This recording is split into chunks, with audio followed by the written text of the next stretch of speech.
커피는 전 세계적으로 매일 약 20억 잔씩 소비되는 매우 인기 있는 음료입니다. 커피는 커피나무 열매로부터 얻어진 씨앗을 볶아서 만든 가루를 이용해 제조하는데, 이렇게 만들어진 커피는 사람들을 매혹시켜 전 세계로 확산되었습니다. 커피는 인류가 탄생하기 전부터 에티오피아에서 자생하고 있었습니다. 최초의 커피는 6세기경 에티오피아가 예멘을 침공하는 과정에서 이슬람 지역으로 전해졌다고 보는 의견과, 9세기경 에티오피아의 칼디라는 양치기 소년의 양들이 커피 열매를 먹고 매우 활기차게 움직이는 것을 보고 본인도 직접 그 열매를 맛본 후 각성의 효과를 느꼈고, 이것을 알게 된 승려들도 커피콩을 끓여 마시면서 밤새 기도하는 데 도움을 주었다는 것이 커피의 기원으로 보는 의견도 있습니다. 15세기 말 커피는 이슬람 세계의 전역으로 확산되었습니다. 1640년 이슬람 지역을 오가던 네덜란드 상인들에 의해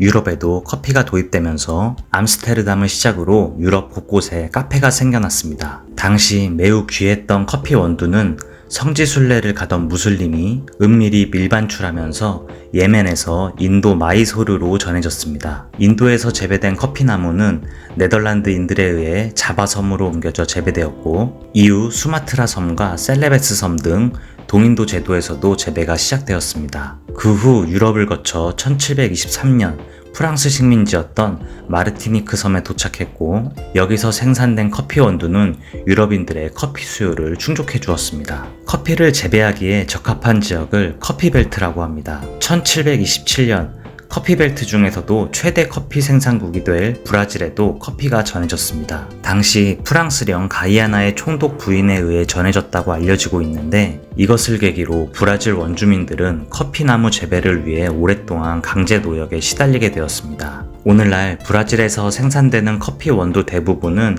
세계 최대 커피 소비국인 미국으로 수출하고 있습니다. 미국에 이렇게 커피 소비가 많은 이유는 1773년 보스턴차 사건으로 시작되었습니다.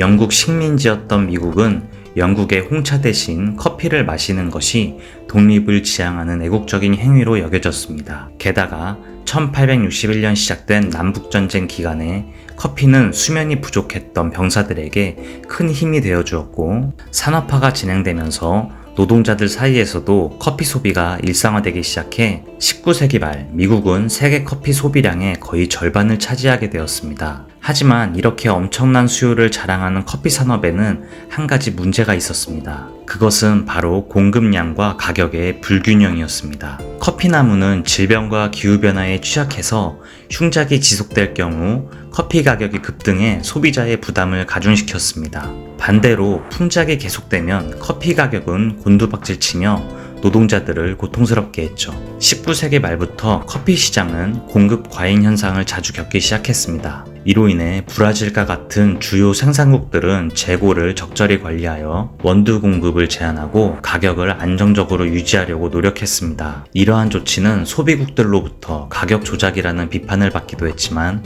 일부 커피 기업들에게는 엄청난 이익을 가져다 주었어요. 그러나 1929년 세계의 대공황이 발생하면서 이러한 호황은 종말을 맞이했습니다. 커피 가격은 계속 추락했고 은행의 자금 지원이 중단되면서 대량의 재고가 쌓였습니다. 수많은 커피 농장들은 방치되었고, 가격의 추가 하락을 방지하기 위해 당시 세계 전체 소비량의 2년치에 해당하는 커피 원두가 폐기되기도 했어요. 하지만 새로운 원두가 등장하면서 커피 산업은 변화를 맞이했습니다. 당시 대부분의 커피 품종은 아라비카 원두였지만 기후변화와 질병에 강한 로부스타 원두가 새롭게 등장한 것이었습니다. 로부스타 원두는 쓴맛이 강하고 아라비카 원두에 비해 맛과 향이 떨어지지만 생육 속도가 빨라서 아프리카, 인도네시아 등에서 대규모로 재배할 수 있었습니다. 최근에는 베트남에서도 생산량이 급증하고 있죠. 새롭게 변화를 맞이한 커피 산업계는 1963년 원두의 공급량과 가격 안정을 이루기 위해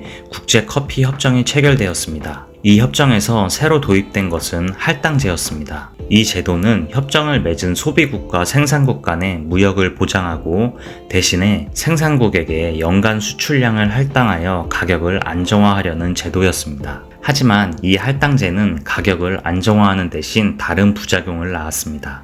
협정을 맺은 소비국들은 수요 증가에도 할당량을 초과해서 구매할 수 없었고, 생산국은 할당량을 초과한 커피를 수출할 수 없게 되면서 남은 재고는 비협정국에 협정국보다 더 저렴한 가격으로 팔게 되는 아이러니한 상황이 발생한 것이죠. 이렇게 현재 커피 가격은 나라별로 차이가 매우 커지게 되었습니다. 그럼에도 불구하고 커피의 인기는 변함없이 증가하고 있습니다. 커피가 이렇게 인기가 많은 이유는 카페인뿐만 아니라 뛰어난 맛과 향기가 있기 때문입니다. 초기에는 커피가루를 직접 물에 타서 마셨지만 19세기 전반 유럽에서 드립 방식이 등장하면서 보다 정교한 커피 추출법이 보급되었습니다.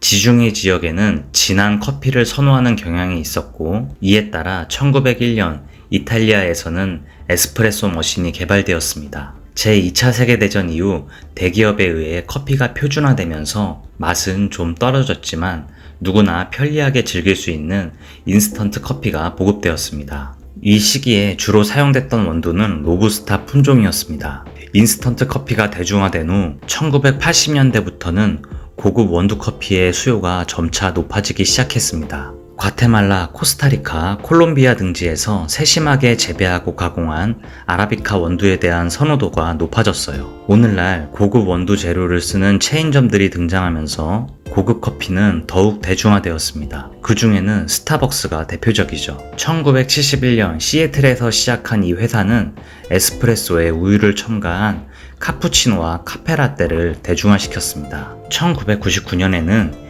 이화여자대학교 앞에 생긴 1호점을 시작으로 한국 시장으로도 진출했습니다. 이후 커피는 다양한 모습으로 우리 생활 속에 자리 잡게 되었고 현대인들의 필수 음료가 되었습니다.